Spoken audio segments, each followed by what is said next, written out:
안녕하세요. 사연에 빠지다의 DJ 민영입니다. 오늘도 두 가지 사연 준비되어 있으니 끝까지 함께 해주시고요. 구독과 좋아요 버튼도 눌러주세요. 그럼 오늘의 사연 함께 시작해 볼게요. 안녕하세요. 저는 추리소설 작가가 되고 싶어하는 작가 지망생이에요. 나이는 만으로 45살이고 두 아이도 키우는 주부이자 엄마이지만 지금은 치열했던 시기를 지나 시간적으로 여유가 되고 보니 뒤늦게 작가라는 꿈을 갖게 된 사람이죠. 지망생이라고는 하지만 아직 저에게 변변한 작품은 없답니다. 요즘 책을 읽고 서평이나 간단한 글을 쓰면서 습작을 하고 있어요. 그러던 차에 문득 제가 구독하고 자주 보는 여기 유튜브 채널에서 사연을 모집하고 있다는 글을 보았어요. 좋은 기회라고 생각하고 이렇게 제 이야기를 쓰게 되었습니다. 제 사는 이야기 한번 들어봐 주시겠어요? 제 이름은 규원이입니다. 어느 곳에서나 제 이름은 남자로 착각하는 경우가 어려서부터 종종 있었어요. 어릴 때 반 남자애들이 제 이름이 남자 같다는 이유로 놀리기 일쑤였어요. 전 억울한 마음에 왜 딸에게 이런 이름을 지어줬냐고 엄마에게 물었죠. 아빠가 아들을 많이 바라셨는데 태어난 네가 딸인 거 알고도 중성적인 이름을 지어주신 거야. 이렇게 말씀하셨어요. 그런데 이름만큼이나 제 성격 자체도 여성적이지는 못해요. 아주 이성적이고 감정을 자제하는 면이 우리 아버지를 많이 닮았다는 말씀을 많이 듣고 자랐죠. 제 생각에도 전 다른 여자들보다 감정을 자제하고 이치에 맞는 행동을 추구하는 점이 좀 남다르다 싶어요. 달달한 연애 드라마보다는 반전과 복수가 살아있는 드라마나 소설이 제 취향이고요. 그래서인지 어릴 때부터 저의 장래 희망은 검사였습니다. 나쁜 놈들을 법으로 처단하는 검사는 너무 냉철하고 지적으로 보여 제 꿈이었어요. 우리 아버지는 사회학과 대학 교수셨는데요. 어린 저에게 판검사가 딱 어울린다면서 제 꿈을 지지해 주셨습니다. 아버지는 완벽주의적 성격을 가진 분이셨어요. 우리 집은 이런 아버지 때문에 늘 먼지 하나 없이 반질반질하고 청결한 상태를 유지했고 전 어디서나 사람들 앞에서 항상 예의 있고 반듯한 모습으로 있어야 했어요. 학교 성적은 당시의 학창시절만큼이나 탑을 유지해야 한다고 강요하셨어요. 그리고 실수를 조금이라도 하면 자식이라거나 어린 나이라고 해도 용납해 주시지 않았어요. 아버지가 강의 자료나 책을 집필하시는 일을 전 국민학교 때부터 도와드렸는데요. 사실 10살 남짓한 아이가 글을 쓰다가 오타를 쓸 수도 있잖아요. 하지만 아버지는 심한 때는 손바닥 맴매를 할 정도로 엄하게 혼내셨습니다. 그런 환경에서 자라서인지 저는 늘 학교에서는 모범생이었고 아버지만큼이나 완벽주의 성격을 닮아갔습니다. 아마도 아버지와 저로 인해 가장 고통받는 분은 엄마가 아니셨을까 싶어요. 우리 엄마는 동화작가셨어요. 엄마는 감성이 풍부하셨고 자식인 저를 늘 따스하게 감싸주며 사랑을 표현해주시는 분이셨죠. 그런데 냉정한 성격에 감정 표현에 무뚝뚝한 남편에다 딸까지. 내 팔자가 그렇지. 상전을 2명이나 모시고 살아요 내가. 사람이니까 이 정도 실수할 수 있는 거지. 그거 좀 실수하면 부녀가 다 파르르 하니 원. 아주 찔러도 피 한 방울 안 나올 사람들이라니까. 엄마는 이렇게 한탄하고는 하셨어요. 하지만 전 엄마가 아주 좋았어요. 제가 속을 다 드러내고 겪었던 일이나 감정도 다 털어놓고 말할 수 있는 사람은 바로 우리 엄마였거든요. 엄마도 하나뿐인 딸이 유일한 대화 상대라고 하시면서 우리 둘은 친구처럼 모든 이야기를 하는 베스트 프렌드예요. 엄격하고 차가운 아버지라고 해도 두 분이 사랑해서 저를 낳으셨잖아요. 자식인 제가 볼 때는 우리 아버지와 엄마는 남녀의 부부관계라기보단 동료에 가까워 보였거든요. 자식인 제가 부모님의 부부관계가 정확히 어떤 관계인지는 잘 모르겠어요. 그래도 이혼이나 별거 한 적 없이 70이 다 된 지금까지 별탈 없이 잘 살고 계신 것 보면 그저 평탄하게 가정을 잘 유지하고 사셨다고 말씀드릴 수 있죠. 저는 평범하고 공부를 곧잘 하며 학창시절을 보낸 뒤 중앙대학교 법학과에 진학하게 되었습니다. 제 꿈이었던 검사가 되기 위해 대학교에 가서도 흥청망청 놀지도 않고 사법고시를 준비했습니다. 그렇게 대학생활 4년에 휴학까지 3년까지 꼬박 7년을 준비했건만 제 노력에도 저는 번번이 낙방했습니다. 1차 시험 합격 후 같은 해 그리고 그 다음 해에 치른 2차 시험에 떨어지기를 2번, 그렇게 두 번째 2차 시험에 낙방 소식을 들은 12월의 겨울날 쏟아지는 한방눈을 맞으면서 저는 인생 처음으로 깊은 좌절감을 느끼게 되었습니다. 사람이 아무리 노력해도 안 되는 일이라는 게 있구나. 다시 1차 시험부터 사시 준비를 시작할 엄두가 나지 않는다. 이제는 그만둘 때가 됐나 보다. 그 길로 사시를 포기하기로 정하고 집에서 부모님께 말씀드렸어요. 난 우리 규원이가 얼마나 노력했는지 잘 알고 있어. 스스로 할 만큼 하다가 끝내는 마음 먹었다는 건 시작하는 것보다 어렵단다. 그동안 정말 수고했다. 앞으로 더 재미있고 좋은 일 찾아보자. 이렇게 제 얼굴을 쓰다듬으며 격려해 주시는 엄마와 달리 우리 아버지는 결과는 아쉽지만 수고했구나. 한마디를 하시고 서재에 들어가셔서 그날 저녁밥도 거르셨습니다. 아마 저만큼이나 아빠는 제 꿈에 거는 기대가 크셨고 그만큼 실망을 하셨을 거예요. 오랜 꿈을 접고 나서 대학교도 졸업한 마당에 무엇을 해야 하나 특별히 할 일을 잡지 못하고 시간을 보내고 있었어요. 그러다 보니 제 나이가 어느덧 28, 홍기에 들어서자 아버지는 제 신랑감으로 점찍어 온 남자가 있다고 했습니다. 그는 아버지의 휘문교교 동창으로 절친한 친구분의 둘째 아들로 중견기업에 다니고 있는 능력 있는 인재라고 아버지는 소개하셨어요. 결혼하지 않고 살 생각은 해보지 않았고 사귀는 남자나 마음에 담아둔 남자도 없었기 때문에 굳이 아버지의 제안, 아니 강요를 거절할 이유는 없었습니다. 단지 어른들의 집안끼리 남녀가 만난다는 사실이 좀 구닥다리 같아서 창피했다는 점 빼고는 말이에요. 어쨌든 어른들끼리 정하신 날짜에 전 단정한 정장을 입고 워커힐 호텔로 갔습니다. 약속한 1시에 늦지 않기 위해 집에서 1시간도 안 되는 가까운 거리이지만 더 일찍 나선 저는 택시를 타고 가던 길에 문자 한 통을 받았습니다. 그 문자는 만나기로 한 맞선남이 보낸 것이었어요. 안녕하세요. 오늘 만나기로 한 최영훈이라고 합니다. 죄송해서 어쩌죠. 급한 회사 일이 생겨서 지금 회사에 있습니다. 원래 만나기로 한 워커힐 호텔 말고 종로의 썸데이 카페에서 봐도 될까요? 전 약속을 중요시하고 특히 시간 약속은 강박에 가까울 정도로 정확하게 챙기는 성격이라 이때부터 맞선남에 대한 첫인상은 좋지 않았습니다. 피치 못할 사정으로 장소를 변경한다면 적어도 3시간 전에는 통보했어야 하는 것 아닌가요? 불쾌한 마음을 참고 행선지를 종로로 바꿔서 갔습니다. 카페에 가보니 맞선남은 이미 와서 저를 기다리고 있었어요. 저를 보자마자 자리에서 일어나서 허리를 굽혀 꾸벅 인사를 했습니다. 여기까지 오시게 해서 이거 초면에 실례가 많았네요. 최영훈이라고 합니다. 저희 아버지 친구분의 따님이시라고. 좋은 이야기 많이 들었습니다. 네, 만나서 반갑습니다. 저도 말씀 많이 들었어요. 영훈 씨는 네이비색 스트라이프 수트 정장을 입고 있었고 머리는 깔끔하게 빗어넘긴 멋있는 회사원의 모습을 하고 있었어요. 외모가 수려하다거나 매력이 넘쳐 흘러서 설렐 정도는 아니었지만 편안하고 인간적인 호감이 생기기에 충분한 사람으로 보였죠. 제 생각에 영훈 씨도 저를 보는 눈빛이 반짝인다거나 설레이는 느낌은 아니었던 것 같습니다. 그렇게 생각하면 여자로서 기분이 나빠야 하는데 저는 별로 아무렇지 않았습니다. 왜냐면 그 남자와 제가 애정이 샘솟아서 사랑으로 결혼하는 건 아니잖아요.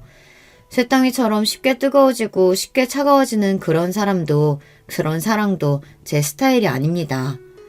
남편은 저와 대화하면서 점점 제 이야기에 귀를 기울였어요. 아마 그 사람도 별 기대 없이 나왔는데 제가 파트너감으로 나쁘지 않았다는 계산을 했던 것 같아요. 저는 설립한 지 60년이 넘은 식품 제조회사 만나기업에 다니고 있습니다. 나이는 32이고요.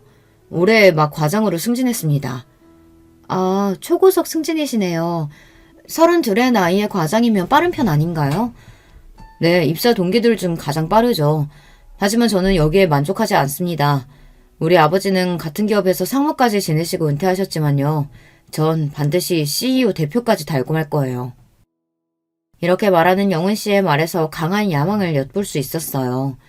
남자가 그 정도 배포를 갖고 어떤 큰일을 할 수 있다면 제 남편감으로 괜찮겠다고 생각했죠.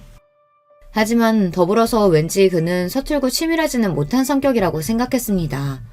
자신의 능력을 과시한다며 이야기하는 회사에서의 무용담을 잘 들어보면 짜임새가 좀 부족했고 거짓이 아닐까 싶은 부분들이 보였어요.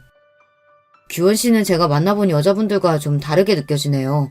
뭐랄까 아주 차분하고 사람을 꿰뚫어보는 듯한 카리스마가 있어요. 나중에 아이들 교육 잘하는 좋은 엄마 되실 것 같아요. 영은 씨와 만난 자리에서 우리는 서로 인간적인 호감을 느꼈고 그 이상의 불꽃 튀는 이성 간의 사랑은 느끼지 못했습니다.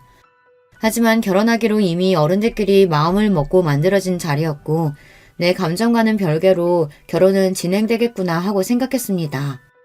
하지만 제 착각이었던 걸까요? 의외로 영훈 씨는 그날도 그 다음날도 저에게 애프터 신청을 하지 않았습니다. 그렇게 여러 날이 지난 어느 날 아버지는 다음 주 주말에 상견례를 할 테니 준비하라고 말씀하시는 거예요. 아니 이런 법이 어디 있나요? 한 번 맞선 본 남자와 다음 약속이 상견례라니. 여러분은 이해가 되시나요? 아버지, 그 남자와 한 번 만났을 뿐이고 심지어 그 뒤로 애프터 신청도 없었고 우리 연락한 적도 없어요. 그런 사람과 바로 상견례라니 이건 납득이 안 되네요. 넌 그 남자가 싫으냐? 싫고 좋고의 말을 할 수 없을 정도로 모르는 사이예요. 모르는 사람과 어떻게 결혼 이야기를 하며 상견례를 할 수 있어요. 싫은 게 아니면 결혼해도 문제될 거 없지 않느냐. 너희들은 이미 결혼 예정하고 만난 것이니 상견례 한 뒤에 얼마든지 데이트하면 되는 일이고. 아버지의 말씀에 이상하게도 반박할 말이 없었습니다. 이럴 줄 알았으면 고시 공부하지 말고 연애라도 실컷 해볼 걸 처음으로 후회가 되었어요. 그렇게 그 맞선 남과의 두 번째 만남이자 상견례를 하게 되었어요. 우리 아버지와 영은 씨 아버지는 처음 만나자마자 부둥켜 안고 반가워할 만큼 가까운 사이였어요. 과거에 한 약속대로 우리가 사돈을 맺게 된다면서 참 좋아하셨죠. 하지만 상견례 분위기는 마치 이상한 연극과 같았죠. 가장 친하고 이 분위기를 주도해야 할 결혼 당사자인 저와 영은 씨는 뻘쭘하게 앉아서 간간히 가벼운 이야기만 서로 나누었어요. 그날 잘 들어갔죠? 미안해요. 제가 연락을 드렸어야 했는데 요즘 회사 일이 너무 바빠서 말이죠. 괜찮습니다. 다 큰 성인인데 당연히 잘 귀가했죠. 네. 그런데 취미는 어떻게 되세요? 독서요. 어쩐지 규원 씨 이미지가 지적이라서 그런 취미일 것 같았어요. 주로 어떤 책 읽으세요? 추리소설이나 범죄소설 좋아해요. 스티븐 킹이나 히가시노 게이고 아세요? 이렇게 결혼할 당사자가 하는 대화라는 게 처음 만난 사람같이 낯선 거였어요. 헌데 서로 낯설어야 할 양쪽 아버님들은 야 이 자식아 해가면서 너무 친밀하고 화기애애한 분위기였어요. 거기에 어머님들은 딱히 어찌할 바를 모르며 음식만 드시거나 어디 눈둘 데도 없이 불편해하셨습니다. 특히 영훈 씨 어머님은 정말 이상한 반응을 보이셨어요. 일단 저를 처음 보시자마자 그분은 얼어붙어 계셨죠. 그리고 쭉 찢어진 눈으로 한참을 제 아래의 위를 살펴보시고는 기가 차했습니다. 자신의 남편과 우리 아버지, 어머니를 모두 뚫어져라 보곤 자신의 감정을 억누르는 듯 했어요.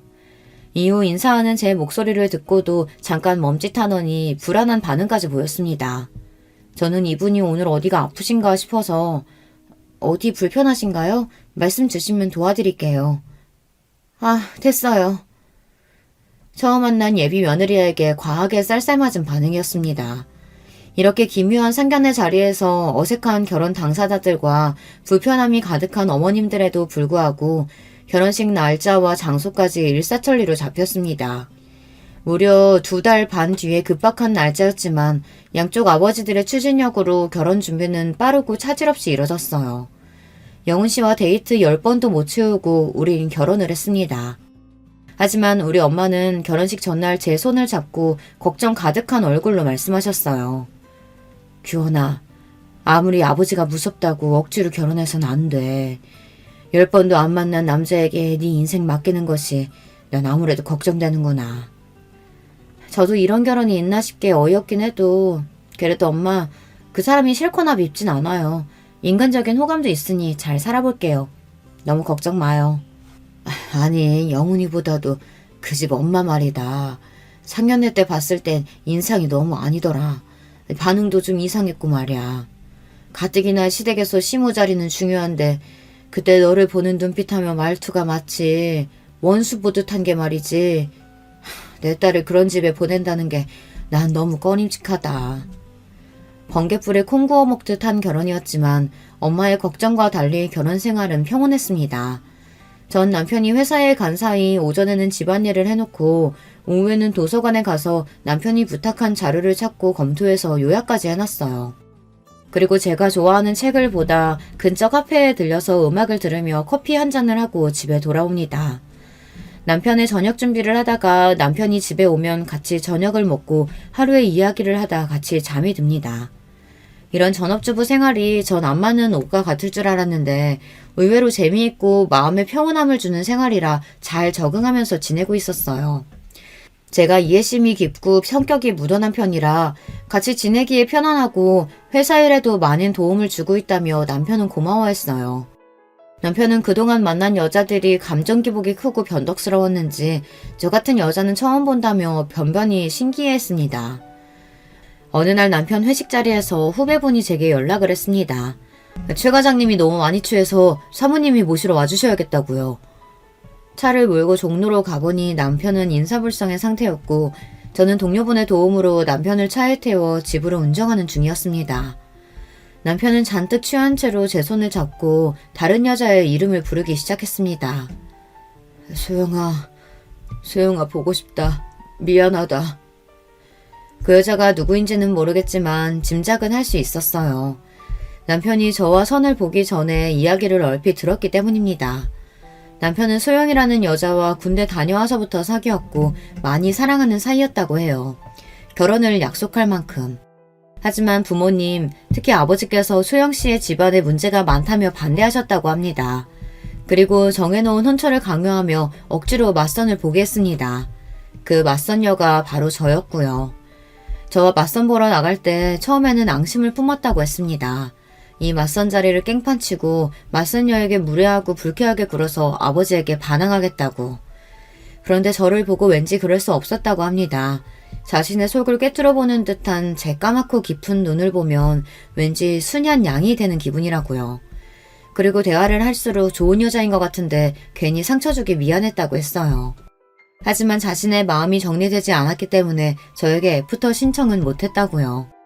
저는 그렇게 깊은 연애를 해보지 않아 이런 질척이는 관계와 마음을 이해하기는 어려웠지만 남편은 자기 나름대로 속상하고 힘들었을 거예요. 하지만 술에 취해서 다른 여자의 이름을 부르는 건 얄미워서 옆구리를 콱 꼬집어주고 나서 집에 눕혔습니다.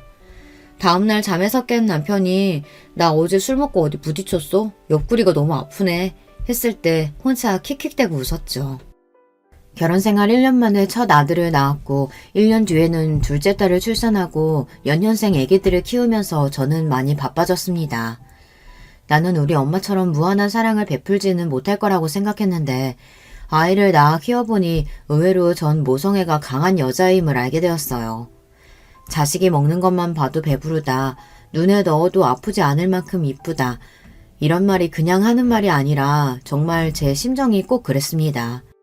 아이들이 하는 일이면 자잘못을 따지지 않고 그저 예쁘고 그저 봐주고 싶은 마음이 가득했으니까요. 냉철한 제가 이럴 줄은 정말 몰랐어요. 출산과 육아는 정말 놀라운 경험인 것 같아요.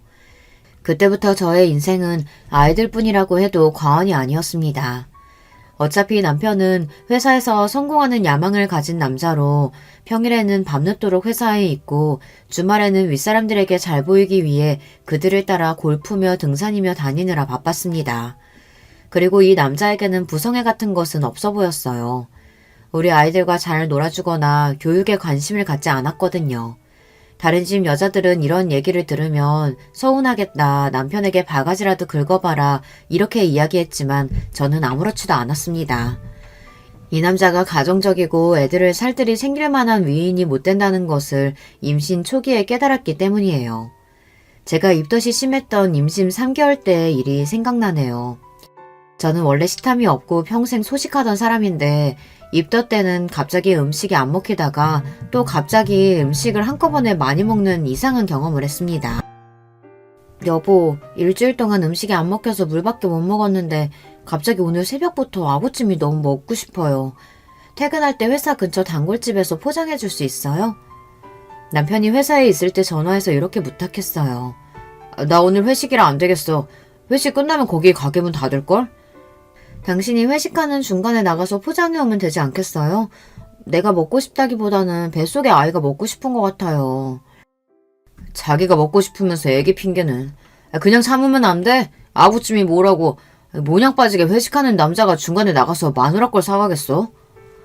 남편은 이렇게 단칼에 거절하고선 그날도 술이 떡이 돼서 밤늦게 귀가했습니다. 남편은 원래 저나 애들을 잘 챙기지 않는 무심한 남자라는 걸 잘 알고 있고 어지간한 일에는 서운해하지도 않는 저였지만 이때는 임신한 때라 그런지 너무하다는 기억이 아직도 있어요. 남편은 그저 열심히 일하고 돈을 벌어오는 가장일 뿐 남편의 역할도 아버지의 역할도 잘 하지 못한 사람이었습니다. 그리고 사실 남편이 회사에서 일하는 성과의 절반은 제 몫이라고 생각합니다. 남편이 회사에서 CEO까지 오르겠다는 야망에 비해서 가진 능력은 부족한 사람이었어요. 머리를 잘 굴려서 전략을 갖고 계획적으로 일을 하지도 못했고 사람들을 카리스마 있게 통솔하는 능력도 없는 사람이니까요. 제가 생각했을 때 유일한 능력은 눈치가 빠르고 윗사람들에게 자신을 숙이고 아부를 잘한다는 것일까요? 물론 이것도 회사에서 성공하는 데에는 중요한 덕목입니다. 하지만 그 사람의 부족한 전력이나 사람들을 관리하는 부분은 전적으로 제 도움이 컸습니다. 덤벙거리는 성격 탓에 회사에 기일 내에 보고하고 제출해야 할 서류를 종종 잊는 일이 많았습니다. 신혼 때는 그런 남편의 심부름으로 자주 회사에 가야 했어요. 이젠 아예 제가 회사의 중요한 서류는 따로 제 USB에 복원하거나 클라우드 공용 서버에 넣어놓고 있다가 남편이 필요할 때마다 바로 회사 메일로 전송해 주었습니다. 남편은 문서를 카테고리별, 날짜별, 중요도 순으로 정리하는 법도 몰라서 제가 다 정리해서 자료를 관리하고 있을 정도였으니까요. 오래된 중요한 자료는 남편 스스로 찾지도 못하고 제가 찾아주어야 했습니다. 정말 비서가 따로 없죠. 남편은 결혼할 당시 이미 초임 과장 직급이었어요. 과장 이상이 되면 실무 능력만큼이나 부하 직원을 관리하는 능력이 점점 중요해집니다. 남편은 밑에 사원 대리급과 마찰이 생길 때마다 감정적이고 급하게 처리하려는 경향이 강했어요. 그럴 때마다 제가 진정시키고 중재자로서 그들에게 이렇게 대하라고 조언을 해줬습니다. 막상 내 말대로 해보니 부하 직원들은 점차 남편에 대한 반감을 거두고 지시를 잘 듣게 되었습니다. 그리고 부서에서는 남편이 부하 직원들 통솔을 잘한다며 인사고과를 잘 받을 수 있었죠. 그래서 하루에도 여러 차례 전화를 걸어오는 남편은 저에게 회사에서 일어난 이런저런 이야기를 하며 저에게 조언을 구하고는 했어요. 제가 지인들과 모임 자리에 있을 때 이렇게 남편 전화를 받는 모습을 보고 어떤 엄마는 부러워했어요. 어머, 우리 남편은 회사에 있을 때 전화 한 통도 안 하는데 규원 씨 남편은 아내가 이렇게 보고 싶으신가 봐. 몇 번이나 전화를 하시네요. 규원 씨 정말 사랑하나 봐요. 이렇게 속모르는 말씀을 하셨어요. 저는 굳이 거기다가 대고 별다른 말 하지 않고 슬며시 웃을 뿐이었습니다. 사랑은커녕이요. 그냥 아무것도 할 줄 모르는 어린아이 가르치는 것일 뿐이죠. 그 이외에 신제품 개발 출시 등 회사에서 내리는 중요한 결정에도 제가 꼭 필요했습니다. 소비자의 기호나 선호도 등 마케팅 자료를 찾아서 분석한 뒤 남편에게 의견을 주면 제 말대로 회사에서 결정하고 발표했으니까요. 심지어 집에 와서 회사 기획안 가이드나 전략 방향 등은 제가 잡아주고는 했습니다. 이런 걸 보면 남편은 회사에서 얼굴 마담이고 실제로는 제가 일한 것과 다름없어요. 거의 저의 마리오네트 수준입니다. 다행히도 남편은 회사에서 승승장구할 수 있었어요. 연봉은 같은 연차 대비 최상위로 이미 1억이 넘어섰고 그 이후에도 늘 연봉이 높았어요. 어느 주말 남편이 아버지께 부탁드릴 일이 있다며 시댁에 방문하자고 했습니다. 아버지, 우리 인사팀 상무님이 아빠 후배 맞죠? 저 이번 미국 파견원으로 나가고 싶은데 힘 좀 써주세요.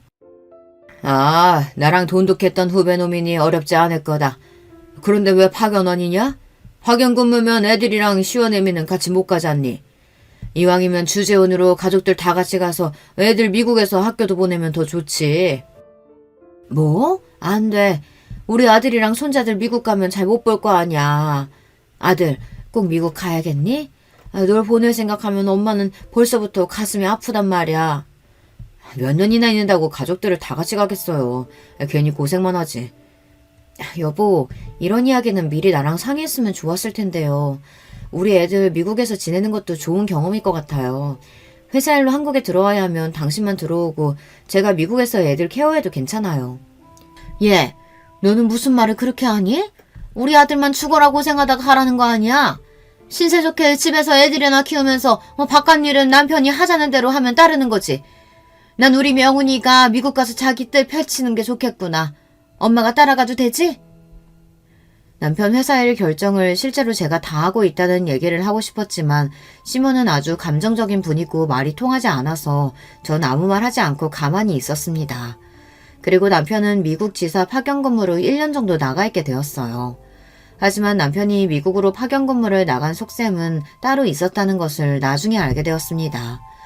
파견 근무에서 돌아와서 남편의 친구들이 집에 모여 와인 파티를 하게 되었어요. 파티 음식을 내오려고 그 자리를 잠깐씩 오가며 남편 친구들이 하는 이야기를 듣게 되었습니다. 야, 너 미국에서 재미 좋았다면서? 진철이가 그러더라, 현지처. 뭔 소리야, 현지처라니. 아, 소영이 얘기야? 소영이가 미국에 있는 법원에서 몇 년 일하고 있다고 해서 나도 해외 근무 핑계대고 같이 가서 지냈지. 회사 커리어도 쌓고 자유롭게 소영이랑도 지내고. 이 자식, 그렇게 좋았냐? 신소영, 그 여자의 이름을 여기서 다시 듣게 되다니. 남편이 미국에서 근무한 이유가 예전 여자랑 지내기 위해서였다니.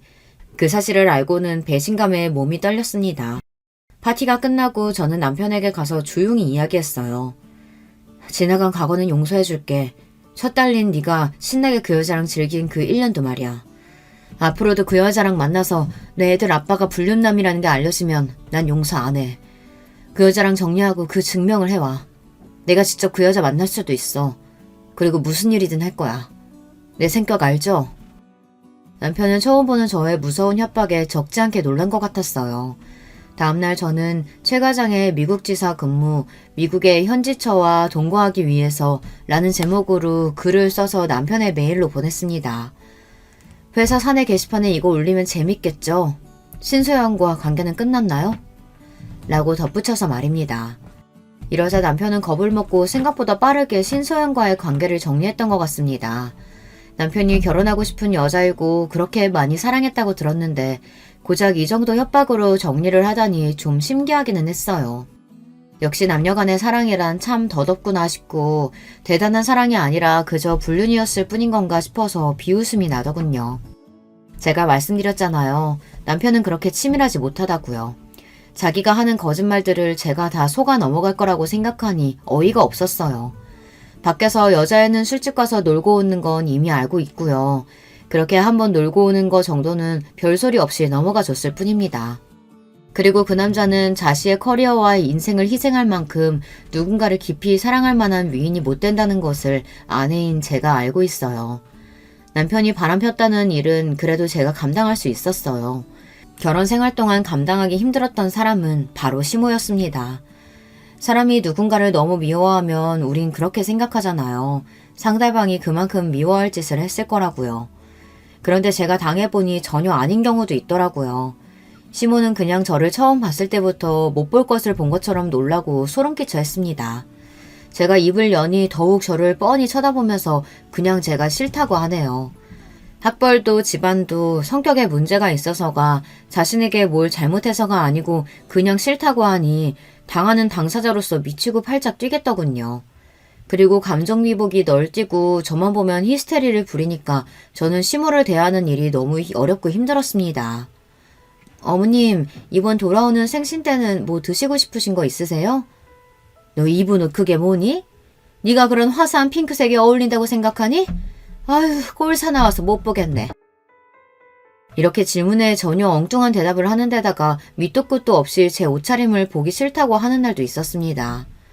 시모는 제가 남편 옆에 앉아있는 것도 싫어했습니다. 남편 옆에 제가 있으면 그 사일이 비집고 들어와서 자기가 앉거나 남편을 불러내거나 아니면 저에게 다른 일을 시켰어요. 그래서 전 시댁에 가면 무조건 따로에 혼자 앉아있는 것이 편합니다. 절 잡아먹을 것 같이 구는 시모도 싫고 남편 옆에 있으면 못 살게 구니까요. 시부는 그래도 말이 통하는 이성적인 분이십니다. 며느리 사랑은 시부라고 하더니 이 집안에서 따스하게 대해주시는 분은 시부뿐인 것 같아요. 시모가 구박하면 조용히 제게 와서 손을 잡고 미안하다 아가, 내가 부덕한 탓이구나 하고 저를 위로해 주셨어요. 왜 시부가 미안하다고 하는지 이해가 안 갔지만 누군가 내 편이 있다는 일이 이렇게 든든한지 미처 몰랐죠. 시부는 남편과 시모 몰래 저를 챙겨주시는 부분도 많았습니다. 생일이나 기념일에 꽃바구니를 배달시켜주시고 아무 날도 아닌데 저만 보면 용돈을 자꾸 주시려고 해요. 아마도 히스테리 부리는 시모를 견디는 며느리가 남편 내조 잘하는 며느리가 이뻐서일 거라고 추측해봅니다. 하지만 시부에게도 이상한 부분이 있었습니다. 어느 날 시댁에 저 혼자 남아서 집안 곳곳을 구경하고 있었어요. 시부의 서재에는 많은 책들이 책장을 채우고 있었고 책을 좋아하는 저는 그곳을 한참 보다 어떤 여자 사진을 발견하게 됩니다. 흑백 사진으로 젊은 여자가 웃고 있었는데 분명 시부가 예전 좋아했던 여자일 것 같다는 촉이 왔어요. 저는 정말 놀랐습니다. 이런 은밀한 과거의 사진을 어디 서랍장에 숨긴 것도 아니고 그 질투심 많은 시모가 이걸 가만히 뒀다는 것이 신기했어요. 남편이 결혼 전 사귀었던 신소영도 그렇고 시부에게까지 내연녀가 있었던 걸까 이런 의문이 들었습니다. 왜 아버지가 바람피면 아들도 똑같이 바람핀다는 얘기 있지 않아요. 그래서 혹시 시부가 그 과거의 연인을 지금까지 만나는 걸까 의심을 했죠.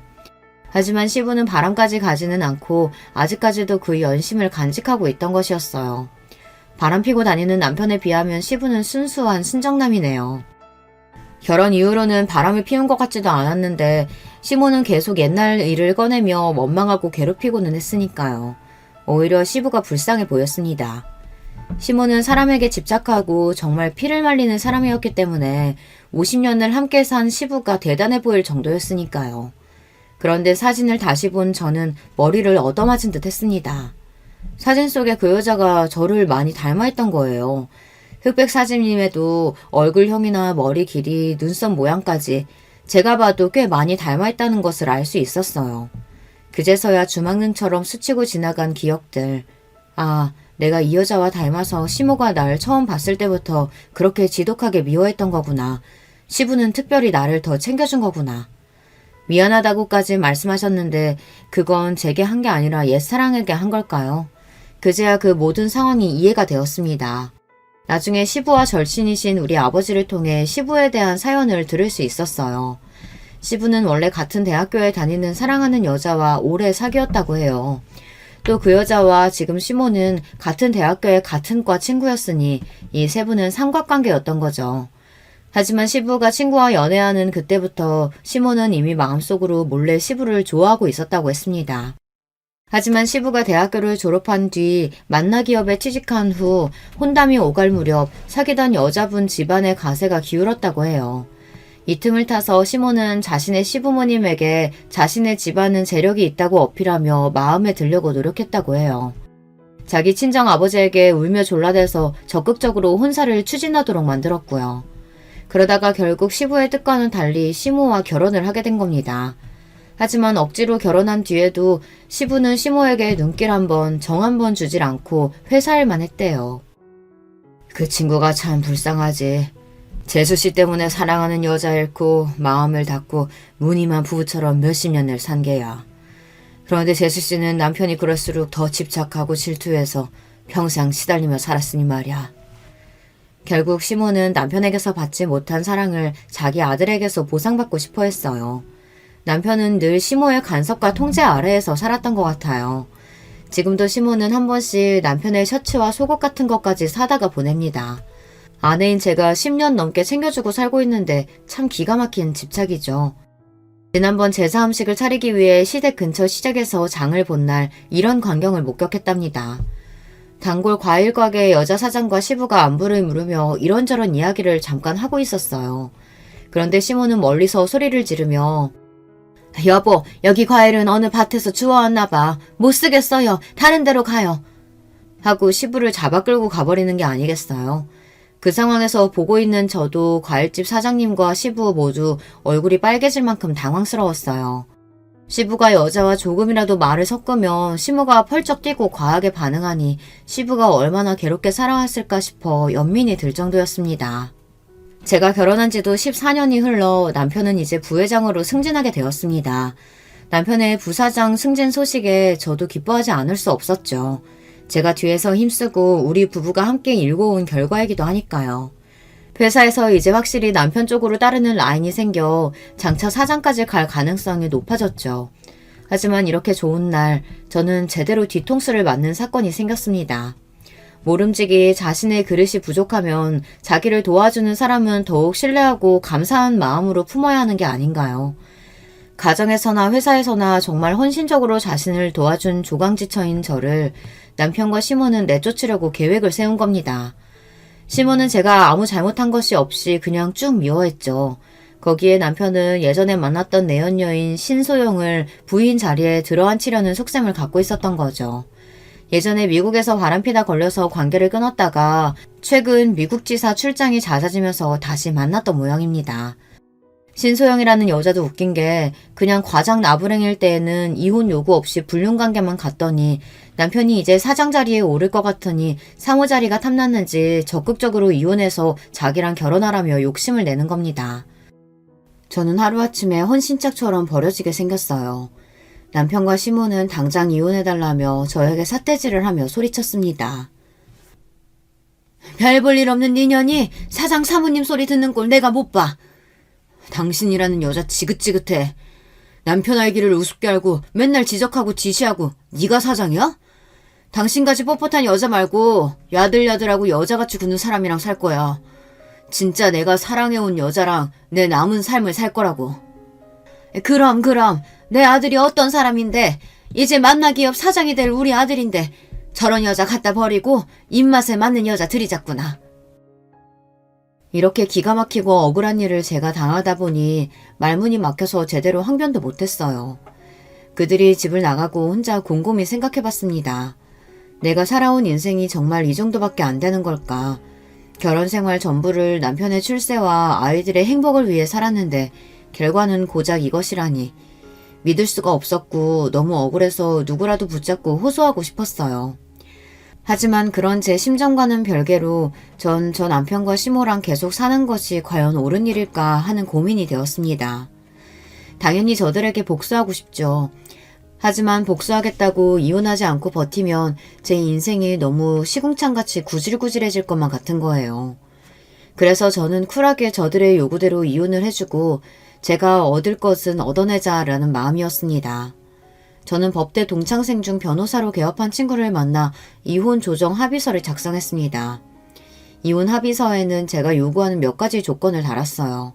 첫째, 아이들의 친권과 양육권은 내가 갖는다. 둘째, 아이들 양육비 월 700만 원, 현금 10억과 경기도 양평에 별장 명의를 넘겨달라. 별장 사용은 그 전과 동일하게 남편 시댁 모두 공동으로 가능하다. 별장의 시가는 20억이 넘습니다. 셋째, 남편은 어느 누구와 만나서 동거하든 상관없지만 법적인 혼인 및 결혼을 하게 될 때에는 아이들의 친권자이자 양육자인 저의 동의를 얻어야 한다. 왜냐하면 신소영이 법적 배우자가 되면 남편 재산에 대한 권리가 생길 것이고 둘 사이에 자식이라도 낳게 된다면 나중에 우리 애들에게 갈 유산은 확연히 줄어들 테니까요. 그리고 변호사는 따로 남편에게 협박 아닌 협박의 말을 덧붙였습니다. 아내분은 남편이 회사에서 횡령한 증거와 거래하는 벤더 업체에서 로비받은 증거 등을 갖고 계시더군요. 남편분의 회사 생활을 끝낼 수 있는 많은 비밀을 알고 계신 것 같으니 조심하시는 편이 좋겠습니다. 저와 변호사가 나중에 복수를 위해서 치밀하게 세운 이 이혼 조건을 남편은 순순히 소용했습니다.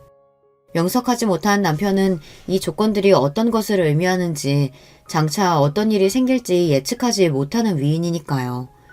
오히려 시모는 현재 우리가 함께 살고 있던 일원동 빌라에 대해 재산 분할을 하지 않아 다행이라며 그가 10억과 별장 명의 따위 얼마든지 줄 수 있다고 좋아했습니다.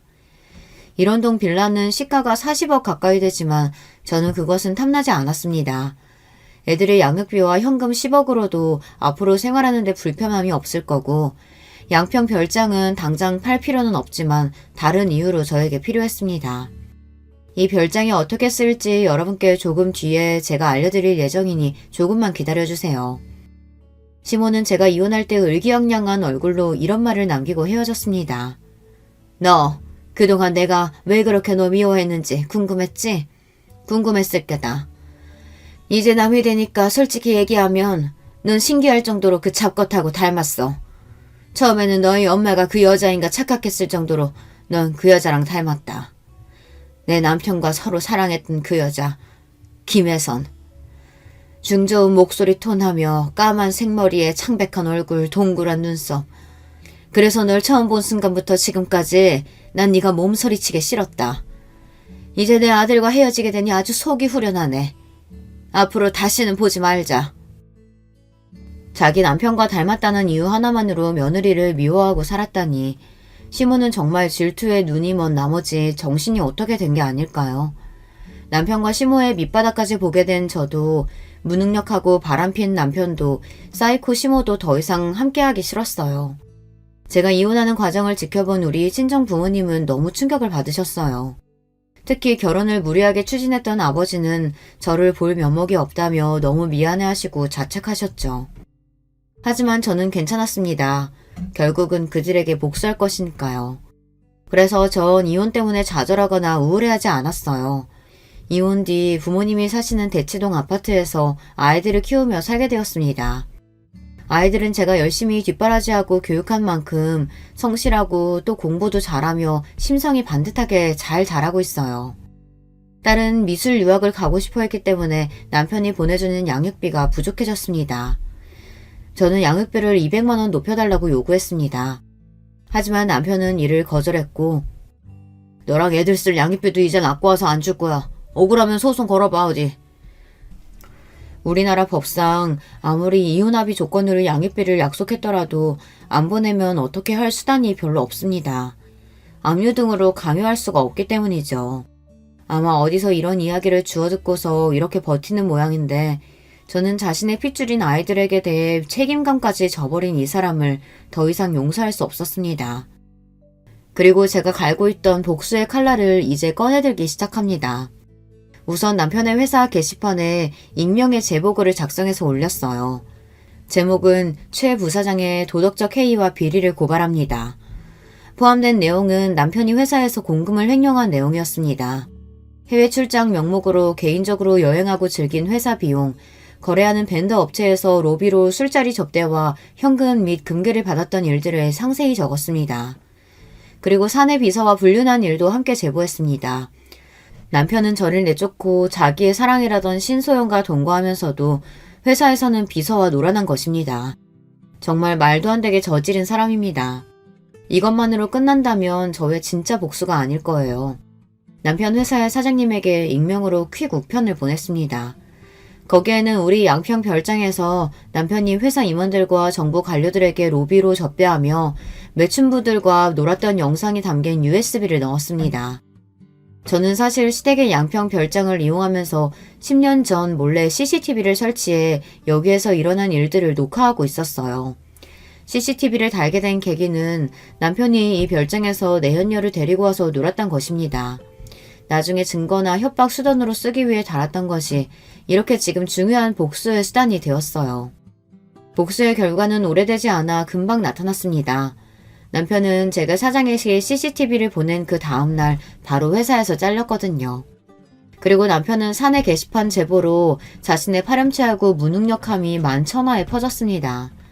회사에서 잘린 뒤 어느 기업에서도 남편을 써주지 않을 것이 명백했습니다. 남편과 시모는 사장 자리까지 생각했을 텐데 얼마나 실망하고 좌절했을까요? 제 복수는 하나 더 남았습니다. 제가 억울하게 쫓겨날 때 시부는 말도 안 되는 일이라며 저와 함께 슬퍼하고 원통해했습니다. 그리고 시부는 우리 친정아버지와 한잔하러 친정집에 들르실 때마다 늘 저에게 미안해하시고 따로 아이들 양육비를 챙겨주셨습니다. 술에 취해서 시부는 한 번씩 마음속 소망을 꺼내고는 하셨어요. 시모와의 황혼 이혼 말입니다. 제 복수로 남편이 회사에서 쫓겨난 과정의 일을 알게 된 시부는 이제 아내만이 아니라 아들에 대해서도 깊은 실망을 느끼시고 진지하게 이혼을 고민하셨습니다. 그리고 그 고민하시는 과정에서 우리 친정아버지와 제가 거들어서 결국 시부는 시모에게 이혼을 요구하고 그 집에서 나오셨습니다. 시부가 나오면서 시모는 자존심도 없는지 시부에게 매달려서 울고불고 난리였어요. 이제 와서 당신 왜 이래요? 우리가 함께 산 세월이 얼만데 제발 나 버리지 마세요. 난 그 50년 세월 동안 한순간도 당신을 마음에 담아둔 적이 없다는 거 당신도 알지 않소? 우리 앞으로 살 날이 얼마나 남았다고. 이제 각자 편하게 삽시다. 난 당신과 1분 1초도 함께 살 수가 없어. 당신 이러는 게 결국 김혜선 그년한테 가는 거야? 당신이 아직까지 그 여자 마음에 품고 있는 거 내가 모를 줄 알아? 미친 소리 그만해. 그 여자는 죽은 지 10년도 더 됐어. 젊은 시절 사랑했던 일 하나 때문에 당신은 결혼 내내 나를 괴롭혔다고. 미저리같이 정신병자인 당신과 내 남은 하루도 함께 살고 싶지 않아. 그리고 시부는 매정하게 시모를 내치고 집을 나가버렸습니다. 남편은 회사에서 쫓겨나와 직업도 구하지 못하고 내연녀 신소영에게 버림받은 채 매일 술을 마시고 백수로 살고 있습니다.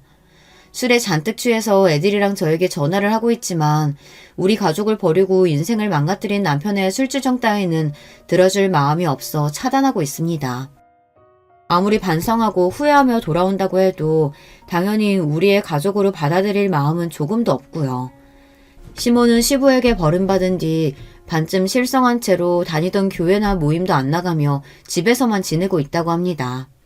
저의 복수극은 이렇게 끝이 났습니다. 지금까지 제 사연을 들으신 여러분 어떠세요? 제가 너무 매정했던 걸까요? 이따금 제가 이렇게까지 남편과 식모에게 복수한 것이 후회가 되고 있어요. 너무한 게 아닌가 싶어서요. 하지만 아무 잘못 없이 하루아침에 내쳐진 저와 부모의 이혼으로 상처 입을 아이들을 생각하면 제가 한 복수는 통쾌했고 나쁜 인간들에 대한 벌이라는 생각도 들어요. 제가 쓴 글을 봐주신 여러분께 깊은 감사의 말씀을 드리며 전 여기에서 이야기를 마쳐볼까 합니다. 들어주신 모든 분들 안녕히 계세요. 여러분, 두 번째 사연 시작하기 전에 좋아요, 구독 꼭 눌러주실 거죠? 그럼 두 번째 사연 바로 시작합니다. 안녕하세요. 저는 결혼 7년차 평범한 40대 가장입니다. 저희는 5식구인데요.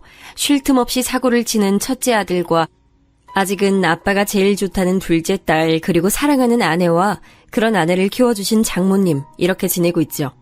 장모님께서 저희와 함께 지내게 되신 것은 최근입니다. 정말 말도 안 되는 일이 저희 가족에게 있었거든요. 저는 한창 사춘기를 겪어야 했던 중2 때 부모님을 교통사고로 잃었습니다. 두 분은 출장을 다녀오시는 길에 중앙선을 넘어온 음주운전 차량 때문에 사고를 당하셨죠. 외동이었던 저는 고모의 손에 맡겨졌습니다. 고모와 고모부 그리고 사촌들은 정말 좋은 사람들이에요. 저에게 진심으로 잘해주셨죠. 저를 가족으로 받아주셨고 그만큼 많이 아껴주셨습니다. 하지만 당시 사춘기를 심하게 겪던 저는 아무도 눈치 주는 사람이 없었는데도 죄 지은 사람처럼 항상 자신감 없는 모습으로 다녔습니다. 사촌들이 저에게 신경 써주면 써줄수록 움츠러들었는데 지금 생각하면 참 바보 같았다 싶었어요. 대학에 입학하면서 저는 고모집을 나왔습니다. 독립을 했어요. 학교를 다니면서 아르바이트를 통해 학비를 벌었죠. 솔직히 연애는 생각도 못했어요. 제게는 그것보다도 중요한 것들이 더 많았거든요. 군대를 다녀오고 복학을 했을 때 지금의 아내는 신입생이었어요. 처음엔 선배와 후배 사이였는데 어느 순간인가 그녀에게 호감이 생기더라고요. 저와는 다르게 유쾌하고 밝은 에너지가 가득했거든요. 그래서 고백을 했고 우리는 연인이 됐어요. 저는 그녀와 결혼까지도 생각했지만 과연 우리가 결혼을 할 수 있을까 저는 늘 그게 마음에 걸렸어요. 저는 부모님도 형제도 없는 외톨이였고 가진 것이라곤 저 하나뿐인 사람이었으니까요. 그런데 처음 인사를 드리러 간 날 그녀의 어머니께서 저를 너무나도 반갑게 맞이해 주시더라고요. 먹는 모습이 정말 복스럽네. 우리 애들은 뭘 먹어도 깨작거려서 음식 해주는 재미가 없거든. 정말 맛있습니다. 어떻게 만드셨는지 레시피가 궁금할 정도예요. 어머, 말도 어쩜 이렇게 이쁘게 할까? 어머님께서는 식사 시간 내내 반찬을 권해주시면서 저를 챙겨주셨어요. 그리고는 저에 대해서 들은 것이 아무것도 없다고 하시며 이것저것 궁금한 것들을 물어보셨죠. 그런데 부모님에 관해서는 단 한마디도 하지 않으시더라고요. 순간 어머님께서 정말 몰라서 제게 물어보시는 것이 아니구나 싶었죠. 어머님은 그냥 제게 말을 걸고 싶으셨던 것뿐이었어요. 나중에 집에 가려고 일어나는데 어머님께서는 제게 빵빵한 종이 가방을 주셨어요. 오늘 잘 먹던 걸로만 조금씩 쌌어요. 혼자 산다고? 너무 음식 많으면 괜히 상하기만 할 것 같아서 한두 번 먹을 정도로만 챙겼으니까 가져가서 먹어요. 아닙니다. 이렇게까지는. 그리고 다음에 올 때는 먹고 싶은 거 미리 경아한테 말해줘요. 내가 해줄게. 엄마 그러지 마. 오빠가 부담스러워하잖아. 이걸 뭐하러 줘요. 그녀는 제 손에 들린 종이 가방을 어머님께 돌려주며 괜히 한 소리 하더군요. 순간이지만 어머님의 얼굴에 잠깐이지만 섭섭함이 지나가는 게 보였어요. 찰나였지만 어릴 때부터 가족 표정을 살피는 습관이 남아있던 제 눈엔 너무 잘 보였죠. 아닙니다. 감사하게 받겠습니다. 오빠, 엄마가 괜히 그러시는 거야. 굳이 신경 쓰지 않아도 돼. 나 주셨는데 왜 네가 그래. 가져갈 거야. 어머님은 제 말에 활짝 웃으시면서 제 손을 꼭 잡아주셨어요. 그러면서 천천히 토닥이시며 말씀하셨죠. 다음엔 우리 말 편하게 해요. 어머니라고 불러주면 더 좋고. 네, 어머니. 제 대답이 마음에 드셨는지 어머님께서는 저를 꼭 안아주시면서 반찬 떨어지면 꼭 놀라오라고 하셨죠. 그렇게 예비 처가를 나서면서 저는 손에 담긴 어머님의 마음이 너무나도 감사하면서 행복했어요. 찾아뵙기 이전에는 제 상황에 괜히 마음이 무거웠는데 말이죠. 그 뒤로 저는 몇 번이고 그녀의 집에 초대를 받았어요. 어머님께서는 제 생일이나 저희 부모님 기일에도 저를 집으로 불러주셨죠. 독립하고 난 이후 그렇게 즐거웠던 생일은 처음이었던 것 같았어요. 부모님께서 살아계실 때처럼 제가 좋아하는 음식들이 가득한 밥상에서 준비된 케이크에 나이만큼 초를 꼽고는 불을 붙였죠. 고모 집에서 있을 때도 생일은 챙겨주셨지만 가족끼리 케이크 촛불은 생각도 안 했거든요. 이건 사위가 아니라 아들이네, 아들. 그러니까 이러다 우리 자리 뺏기겠어. 엄마, 어떻게 우리 다 오빠를 더 좋아하는 것 같아. 몰랐니? 너희 백을 데리고 와봐라. 내가 봤구나. 와, 말이 심하네. 어떻게 그래, 엄마? 예비 처남은 식탁에 자기가 좋아하는 음식이 하나도 없다고 우는 척을 하면서 투덜거렸어요. 그 모습에 자리에 앉은 사람들은 모두 다 빵 터지고 말았죠. 그렇게 저희는 가족들의 축복을 받으면서 결혼식을 올렸어요. 아내는 분가를 원했지만 저는 꼭 어머님을 모시고 살고 싶었어요. 회사도 가깝기도 했지만 어머님과 함께 지내고 싶었거든요. 아내는 처가살이 시키고 싶지 않다고 강력하게 말했지만 저는 전혀 그런 생각이 들지 않았기에 아내를 설득했어요. 하지만 아내보다도 더 큰 벽은 어머님이셨어요. 아이고 무슨 소리야. 이서방이 왜 여기 들어와서 살아. 됐어. 신혼인데 둘이서 알콩달콩 재밌게 살아봐야지. 애도 가져야 하고. 어머님, 저 눈치 주실 거예요? 막 처가살이 시키실 거예요? 내가 우리 사위한테? 그럴 리가. 보고만 있어도 아까운데 무슨 그런 말을. 그런데 왜 자꾸 오지 말라고 하세요? 어머님께서는 끝까지 반대를 하시더라고요. 그래서 저희는 마침 처가가 있는 아파트 같은 라인에 빈집이 있기에 그곳을 신혼집으로 정했죠. 아내는 이게 무슨 경우냐고 한참을 웃었지만 그래도 싫은 눈치는 아니었어요. 어머님께서도 그렇게까지 하는 거냐고 웃기만 하셨죠. 신혼여행을 다녀오고 나서 저희는 각자의 생활을 시작했어요. 결혼해서 달라질 것이라고 생각했던 것에 비해서 저희는 크게 변한 것이 없었어요. 아침은 가볍게 먹고 저녁은 항상 처가에 들려서 먹고 왔죠. 이럴 거면 그냥 여기서 살아. 무슨 밥을 맨날 먹으러 와? 엄마, 식비 받아, 식비. 너도 안 내는 식비를 왜 우리 사위가 내야 돼? 넌 어디 엄마한테 식비 준 적 있니? 처남, 걱정 마. 당연히 식비 드려야지. 아이고 너도 그 돈으로 우리 사위 점심이나 든든히 먹어. 어머님 밥이 너무 맛있어서 다른 건 들어가지도 않아요. 아내는 왜 이렇게 넉살이 좋아졌냐고 혀를 내둘렀어요. 연애할 때는 전혀 몰랐던 모습이라고 하면서 제 옆구리를 푹 찔렀어요. 오빠, 적당히 먹어. 이러다 배 나오겠다. 어머니, 저 배 나왔어요? 이렇게 말랐는데 배는 무슨 많이 먹는 것도 아니구만. 괜히 먹는 걸 가지고 그런다. 어머님께서는 보기 좋게 잘 먹는데 구박한다고 아내에게 잔소리하시고는 제 앞으로 반찬을 더 챙겨주셨어요. 처남은 온몸을 부르르 떨면서 닭살 돋는다고 무슨 이런 장모사위 관계가 있냐고 말했죠. 저는 그런 처남의 말에도 기분이 좋았어요. 어머님께서는 괜한 질투라고 말씀하시면서 웃기만 하셨죠. 저희 가족은 정말 행복한 시간들을 보내고 있었어요. 물론 항상 좋을 수만은 없었죠.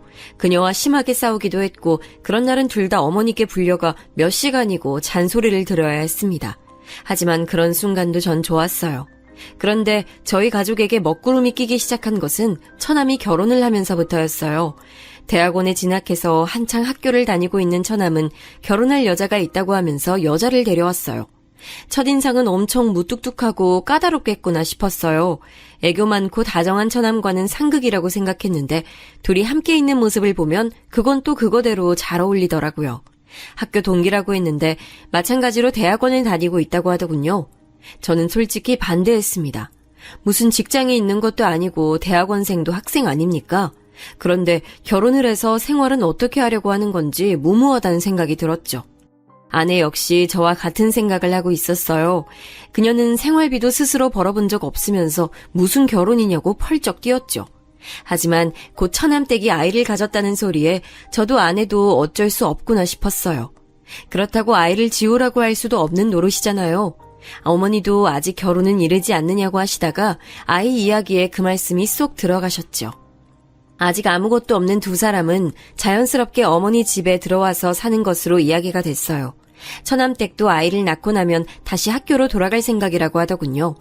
결국은 아이를 키우고 케어하는 것을 전부 어머니께서 해야 하는 상황으로 흘러가게 됐어요. 아내는 처남을 불러서는 대학원을 졸업하면 연구소든 어디든 취직해서 독립을 하라고 강력하게 말했어요. 처남은 당연히 발끈했죠. 엄마도 아무 말 없는데 왜 누나가 그래? 엄마가 말씀 안 하시니까 내가 하는 거지. 그리고 엄마가 그런 말씀 하시겠니? 아, 진짜 누나. 안 그래도 머리 복잡한데 누나까지 나서서 이럴 거야? 뭐? 이게 뭘 잘했다고? 아내와 처남은 이야기 시작부터 서로에게 으르렁거리며 언성을 높였어요. 저는 우선 두 사람에게 진정하라고 하고는 처남을 보며 말했어요. 처남, 결혼하고 나면 이제 성인이잖아. 아이가 태어나는 일은 좋은 일이지만 아무리 그래도 처남도 처남댁도 그렇게 학교로 가면 아이를 키우는 일은 전적으로 다 어머니가 챙기셔야 하는데 어머니 연세도 생각해야지. 그건 저도 알죠. 그만큼 저희도 신경 쓸게요. 설마 엄마한테 애 맡기고 나 몰라라 그렇게 할 리가 있겠어요? 그리고 말이 나왔으니 하는 건데요. 매형도 맨날 우리 집 와서 밥 먹잖아요. 그거랑 뭐가 달라요? 아내는 철없는 소리 한다고 혀를 차더니 처남의 머리를 쥐어박으며 말했어요. 다르지. 우리는 엄마 집밥 뻔질나게 드나들면서 얻어먹긴 해도 그만큼 엄마한테 해드리잖아. 넌 이 사람이 하는 것처럼 할 수 있어? 처남은 가만히 생각에 빠진 얼굴로 저를 바라봤어요. 아내는 그런 처남을 더 몰아붙이더군요. 네가 분기별로 친구들이랑 여행 다녀오시라고 보내드리기라도 할 거야? 아니면 기분 전환하시라고 공연을 보여드리기를 해? 너 이 사람 반만큼이라도 하고 나서 그런 말을 해. 그건 아직 내가 공부 중이니까. 그러니까 아직 공부 중인데 사고는 왜 치냐고! 아내는 버럭 소리를 지르며 다시 대화를 원점으로 만들었어요. 처남은 그렇게 될 줄 알았냐고 반박했지만 처음에 비하면 많이 소리가 작아졌죠. 아내와 처남의 다툼은 그날도 아내의 승리로 끝이 났습니다. 처남은 공부를 마치는 대로 취직을 해서 독립을 하겠다고 하더군요. 저는 물론 그런 결심도 중요하지만 그 결심만큼이나 결혼 이후 어머니께 잘해드렸으면 좋겠다고 당부했어요. 처남은 잘 이야기하겠다고 했죠. 가족이 늘어난 것은 확실하게 티가 나더라고요. 저녁을 먹으러 가면 평소에 비해서 사람들이 북적거리는 느낌이 새롭게 다가왔죠. 어머니께서는 임신한 처남댁의 입덧까지 챙기시느라 평소보다 더 바빠 보였어요. 처남댁이 입덧이 심한 편이라 저녁을 따로 먹는다고 하더라고요. 그럼 어머니, 밥상을 따로 챙겨주세요? 원래 저 때는 음식 냄새만 맡아도 죽을 것 같은 거야. 나중에 경아 임신하고 나면 잘 봐. 나도 입덧이 심했던 사람이라 경아도 걱정이니까. 저와 어머니가 도란도란 이야기를 나누며 저녁 식탁을 준비하는데 처남댁이 얼굴을 내밀더군요. 아직 입덧이 심하다고 하더니 하얗게 질린 얼굴을 하고 있었어요. 안쓰러울 정도였죠. 저는 처남댁에게 많이 힘드냐고 물었어요. 그러자 처남댁은 얼굴을 잔뜩 일그러진 얼굴에 오만상을 쓰면서 미칠 것 같다고 대답했어요. 기분이 이상해요. 배는 고픈데 냄새만 나면 속이 뒤집힐 것 같고 아랫배도 불편하고 그러네요. 제 몸인데 제 몸이 아닌 것 같아서 자꾸 짜증도 나고요. 진즉에 알았더라면 아니에요. 처남댁은 많이 힘든지 속사포처럼 하소연을 쏟아내다가 화들짝 놀라며 입을 다물었어요. 저는 다음 말이 대충 짐작이 갔지만 못 들은 척했죠. 어머니께서 음식 냄새 나는데 그냥 들어가 있으라고 하자 처남댁은 기다렸다는 듯이 방으로 쏙 들어가더군요. 그 뒷모습을 바라보며 저렇게 어린데 아이를 낳고 제대로 키울 수는 있을까 걱정이 됐어요. 아마도 어머니께서 마음고생을 많이 하실 것 같은 느낌이 들었어요. 어머니 말씀처럼 처남댁의 입덧 시기가 지나갈 때쯤 아내도 임신 소식을 전했어요. 아내가 제게 이제 곧 아빠가 될 것 같다고 말을 해주는데 정말이지 다른 소리는 하나도 들리지 않고 오로지 아내의 축하한다는 말만 귓가에 맴돌았죠. 예상대로 가족들은 다들 뛸 듯이 기뻐해줬어요. 아내는 걱정했던 것보다도 입덧도 먹덧도 없는 편이었어요. 대신 잠이 많아져서 힘들어했죠. 차츰 아내 배가 불러오기 시작할 때쯤 처남댁은 어여쁜 여자아이를 출산했어요. 어머니께서는 첫 손주라 그러신지 기분이 묘하다고 하시더군요. 조리원을 나오자마자 처남댁은 복학을 하고 싶다고 말을 꺼냈어요. 어느 정도 예상은 하고 있었지만 이렇게까지 빠른 복귀를 원할 것이라고는 생각지 못했던 터라 가족들은 너나 할 것 없이 당황했지요. 죄송해요, 어머님. 어머님께 아이 맡겨두고 복학하는 게 이기적이라고 보실 수 있지만 지금 복학하지 않으면 시기적으로 계속 밀릴 것 같아서요. 처남댁은 학위를 빨리 따고 취직을 하겠다고 말하며 의욕을 불태우더군요. 결국 예상했던 것처럼 어머니께서는 황혼 육아를 시작하게 되셨죠. 한 가지 다행인 것은 아내가 몸이 무거워지면서 육아 휴가를 내고는 함께 지낸다는 것이었어요. 얼마 후 아내는 튼튼한 남자아이를 출산했어요. 제게 아들이 생긴 것이죠. 어머니께서는 영판 저를 닮았다고 하시면서 눈이며 코며 아빠가 많이 보인다고 말씀하셨어요. 아이를 안아들고 나니 기분이 묘하더군요. 진짜 이 애가 내 아들인가 싶기도 하면서 이렇게 작은 아이를 앞으로 어떻게 키워야 하나 걱정도 됐고요. 하지만 아내는 생각보다 능숙하게 아이를 돌보더라고요. 연습의 결과물이 아니겠냐고 말하며 자신 있어 하는데 저도 웃음이 나더군요. 집에 아이가 둘이 있다 보니 확실히 분위기가 변했어요. 몇 달 차이 나지 않는다고 해도 하나는 집을 걸어 다니고 있었고 하나는 이제 겨우 뒤집기를 성공했을 뿐이었죠. 그렇게 정신없는 와중에도 처남댁의 얼굴은 잘 보기가 힘들었어요. 실험이 바쁘다면서 외박을 종종 하더라고요. 덕분에 어머니께서는 잠도 제대로 주무시지 못한 채 밤늦게까지 아이를 돌봐야 했죠. 아내는 그런 처남댁이 마음에 들지 않는 눈치였어요. 저 역시도 같은 마음이었고요. 처남은 투자받은 실험이 있어서 일이 많아진 것은 어쩔 수 없지 않느냐고 했지만 이렇게까지 아이에게 관심이 없는 것은 너무 심한 처사가 아닐까 싶더라고요. 처남도 나름 고충이 있는지 아내와 처남은 이 일로 크게 다퉜어요. 처남은 자신도 중간에서 충분히 괴롭다고 말하면서도 자세한 이야기는 하지 않으려고 했어요. 아무리 물어도 부부의 일이라고만 했죠. 그래도 효과는 있는지 밤에는 처남과 처남댁이 아이를 돌본다고 하더라고요.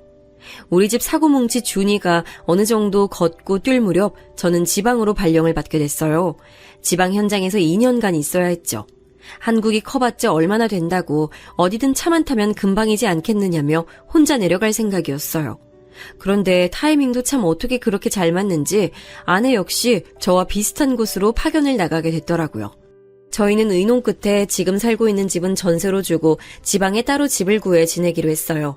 어머니께는 자주 찾아뵙겠다고 말씀드렸지만 그게 어디 쉽나요. 막상 지방에 내려가서 생활하다 보니 주말마다 올라오는 게 힘들더라고요. 그래도 전화만큼은 매일 드리면서 안부 인사를 드렸어요. 지방으로 내려간 지 1년이 될 무렵 저는 한 가지 이상한 점을 느끼기 시작했어요. 어머니께서 살이 많이 빠지시고 표정도 어두워 보이셨죠. 전화로 안부를 물을 때도 길게 통화를 하지 않으려고 하시는 것도 이상했고요. 아내는 나이가 들어서 그런 것 아니겠냐고 보약이라도 한 채 해드려야겠다고 했지만 저는 건강의 문제가 아닌 것 같다는 생각이 들었어요. 그래서 아내에게 말해 1박 2일 동안은 처가에서 지내기로 했죠. 직접 만난 어머니는 몇 달 전에 봤던 것에 비해 살도 빠지고 많이 피곤해 보이셨어요. 안 되겠다. 어머니 모시고 병원을 좀 가보자. 괜찮아. 병원은 무슨. 그냥 나이 들어서 그렇지 뭐. 그러니까 어머니 더 병원을 가보셔야죠. 맞아, 엄마. 어디 편찮으신 거 아닌가 한번 봐요. 저와 아내는 괜찮다는 어머니를 모시고 한의원에 갔습니다. 딱히 나쁜 부분이 있는 건 아닌데 전체적으로 기가 많이 약해진 것 같다고, 스트레스 받는 일이 많은 것 같다고 하시더군요. 가슴 쪽에 열이 많이 몰려있다고도 하시고요. 아내는 어머니께 무슨 일이 있으신 거냐고 물었지만 어머니께서는 다 괜찮다고만 하셨어요. 집에 돌아온 우리 어머니께서 푹 쉬도록 자리를 펴드리고는 식사 준비를 시작했어요. 7시가 넘어서야 처남네 부부가 들어왔죠. 언제 오셨어요? 누나, 오면 온다고 말을 하지. 두 사람은 우리를 보고는 깜짝 놀라더군요. 특히 처남댁은 놀라는 것을 넘어 당황스러워하는 기색도 보였어요. 저는 낮에 어머니를 모시고 병원을 다녀온 얘기를 했어요. 처남은 전혀 내색하지 않으셔서 잘 몰랐다고 하면서 고개를 푹 숙이더군요. 취직해서 적응하느냐고 정신이 없었어요. 괜찮아, 처남. 지금이라도 신경 좀 써드려. 저는 처남의 어깨를 두드려주며 약을 지었으니 잘 챙겨 드실 수 있도록 신경을 좀 써달라고 말했죠. 그리고 처남댁에게도 비슷한 부탁을 했어요. 어머니께서는 저녁 준비가 끝나 깨우러 들어갈 때까지 주무셨어요. 일어나신 어머니는 한결 개운한 얼굴로 나오셨어요. 엄마, 괜찮아요? 어디 불편한 곳은요? 매형이랑 한의원 다녀왔다면서요. 기분은 좀 어때요? 어머니는 처남의 질문에 대답을 하면서 자꾸 처남댁을 힐끗힐끗 쳐다보셨어요. 물론 잠깐 시선이 움직였다가 다시 아무렇지 않은 듯이 행동하셨지만 제 눈엔 다 보이더라고요. 그 뒤로도 그런 모습들은 계속해서 보였어요. 식탁에 앉아 식사를 하는데도 반찬을 집어 드시면서 처남댁에게 자꾸만 시선을 주시더라고요. 마치 무언가 허락을 구하는 사람처럼 말이죠. 물론 제가 오버해서 생각했을 수도 있지만 찝찝한 기분을 무시할 수가 없었어요. 식사가 끝나고 준비는 우리가 했으니 뒷마무리는 너희가 하라며 아내는 어머니를 모시고 거실로 나갔어요. 어머니께서는 불편한 듯 주방으로 시선이 갔어요. 어머니, 뭐 불편하신 것이라도 있으세요? 물이라도 가져다 드릴까요? 제 말에 어머니께서는 소스라치게 놀라면서 아무것도 아니라고 하셨죠. 아내 역시도 뭔가 이상하다는 것을 눈치채기 시작했어요. 뭘 그렇게 놀라세요? 내가 놀라기는 뭘. 어머니께서 말씀을 얼버무리셨어요. 곧 처남댁이 과일을 가지고 나오더군요. 그녀는 사과를 예쁘게 깎아서는 어머니께 드셔보시라고 내밀었어요. 어머니께서는 잠시 망설이다가는 잘 먹겠다고 말씀하시면서 과일을 받아 드셨어요. 그 순간이었습니다. 정말 잠깐이었지만 어머니께서는 처남댁과 손이 닿자 흠칫 놀라시는 게 보였죠. 저는 이 문제가 처남댁과 연관이 있겠구나 싶은 생각이 들었어요. 물론 제가 잘못 본 것일 수도 있지만 저녁 시간부터 줄곧 이상한 어머니의 행동에는 다 처남댁이 연관되어 있구나 싶었죠. 저녁에 잠자리에 들어서 저는 아내에게 솔직히 제 생각을 말했어요. 아내는 처남댁과 무슨 상관이 있다는 말이냐고 물었지만 저도 확실한 것은 없던 터라 그냥 의심만 간다고 말했죠. 지금 심증만 있다는 거잖아. 무슨 범죄 드라마 찍어? 말 그대로 그냥 내가 보기에 그렇다는 거야.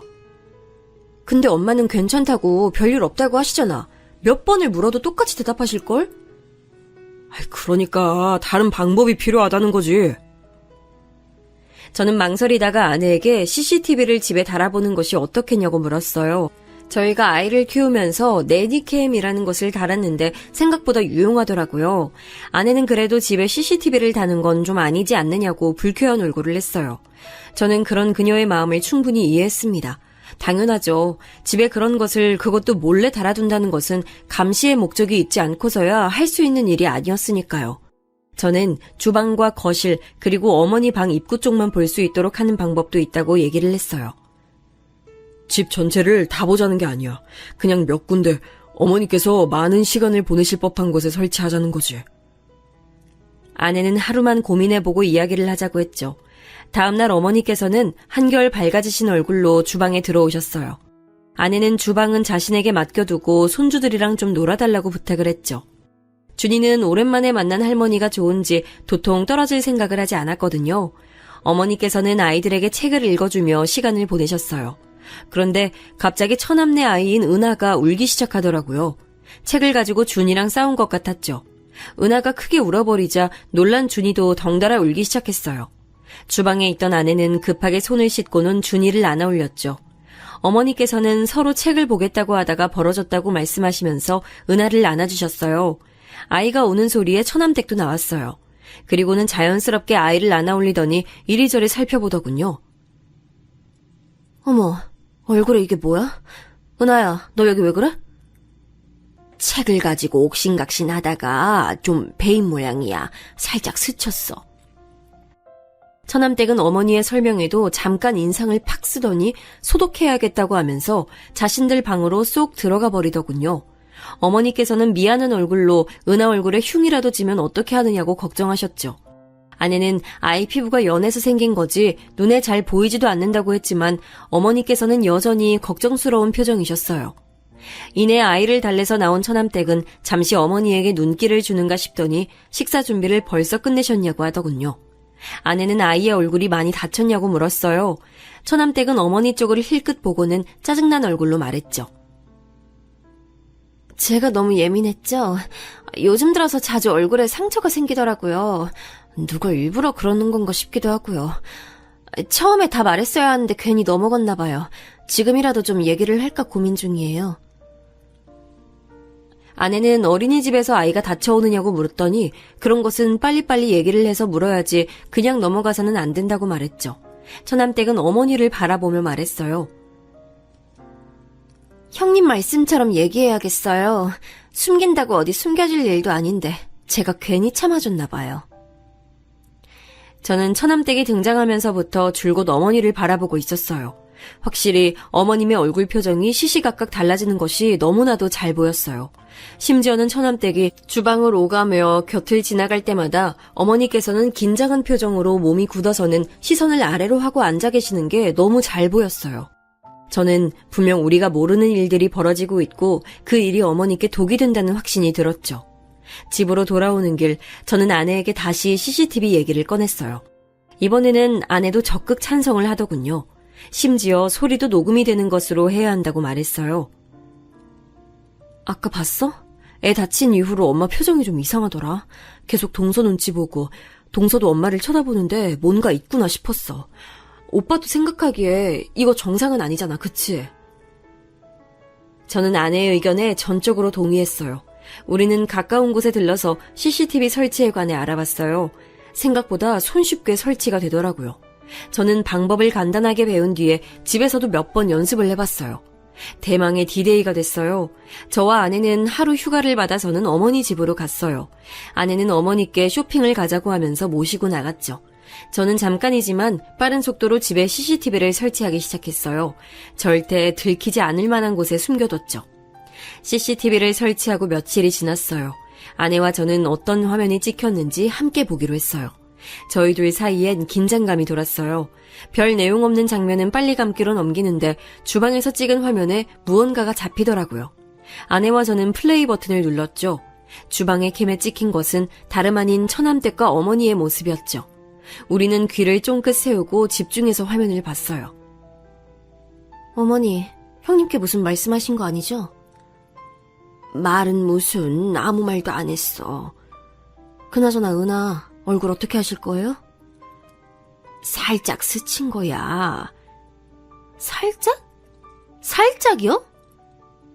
아유, 미안해. 그런 말로 해결될 일이라고 생각하세요? 도대체 어머님 뭘 제대로 하는 게 없으세요? 아니 고작 애 잠깐 놀아주셨으면서 그 사이에 얼굴에 흉이나 지게 하고 와! 잠깐이지만 아내의 얼굴이 확 바뀌었어요. 지금 저게 무슨 상황이냐고 손가락질하며 저를 바라봤죠. 저는 좀 더 들어보자고 하면서 아내를 진정시켰어요. 하지만 저 역시 화가 치밀어 오르고 있었죠. 제가 말씀드렸죠. 아무리 그래봤자 어머니 모시고 사는 사람 저라고, 형님네 아니라고. 조심할게. 처남댁은 뭐라고 중얼거리면서 어머니의 어깨를 확 밀치고 지나가더군요. 그 장면에서는 저도 참을 수가 없었어요. 지금 이게 무슨 상황인지, 왜 어머니께서는 아무 말씀도 못 하시는지 이해가 되지 않았죠. 아내는 더 볼 필요가 있느냐고 했지만 저는 좀 더 찾아보자고 말했어요. 식사를 마친 것인지 처남이 헐레벌떡 뛰어나가자 처남댁 역시 자리에서 일어나며 말했어요. 진짜 어머니 간이 왜 이렇게 뒤죽박죽이에요? 어떤 건 짜고 어떤 건 달고 일부러 이렇게 하신 거예요? 그게 무슨 소리야. 음식이 이상하다니. 그럼 제 혀가 문제란 말씀이세요, 지금? 처남댁이 불쾌한 듯 신경질적으로 말하자 어머니께서는 신경 쓰겠다고 말씀하셨죠. 주먹을 쥐고 있는 손에 저절로 힘이 들어가는 게 느껴졌어요. 그리고 손바닥이 따끔하더군요. 너무 세게 쥔 나머지 손톱이 손바닥을 파고들었기 때문이었어요. 저는 좀 더 뒤로 돌렸어요. 이번엔 처남댁이 퇴근하는 모습이 보였어요. 아직 대낮인데 벌써 마치고 들어오나 싶었어요. 처남댁은 오자마자 인사는 어디 가고 없고 어머니 방으로 들어가더니 가방을 하나 가지고 나오더군요. 제가 생신 때 선물해드린 명품백이었어요. 그리고는 자기 방으로 들어가서 화려하게 옷을 바꿔 입고 나왔어요. 한쪽 손에는 빨랫거리로 추정되는 것을 쥐고 있었고요. 저 오늘 친구들이랑 약속 있어요. 늦을 테니까 밥 챙겨 먹이세요. 그 애도 오늘 늦는다고 하고. 그래. 그리고 제발 부탁인데 빨리 하실 때 신경 좀 쓰세요. 도대체 언제까지 말씀드려야 돼요? 드라이 하는 거는 그냥 맡기시라고요. 왜요? 돈이 아까우세요? 처남댁은 쥐고 있던 옷을 어머니 발 근처로 던지며 말했어요. 어머니께서는 옷을 주워들고는 이리저리 돌려보시는가 싶더니 이내 미안하다고 하시더라고요. 이 옷이 얼마짜린데 진짜 아깝게. 도대체 그동안 살림은 어떻게 살아오신 거예요? 믿을 수가 없네. 미안해. 드라이 하는 건 줄 몰랐어. 어머니, 제가 미안하단 소리 그만 듣겠다고 했죠?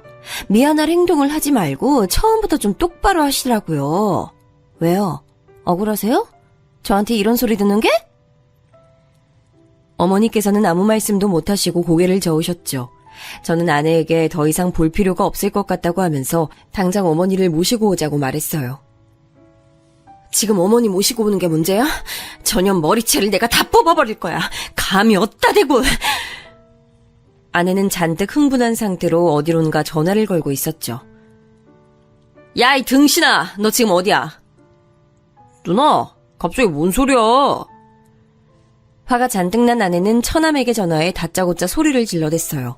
처남은 영문도 모르고 이게 무슨 일이냐고 묻기만 했죠.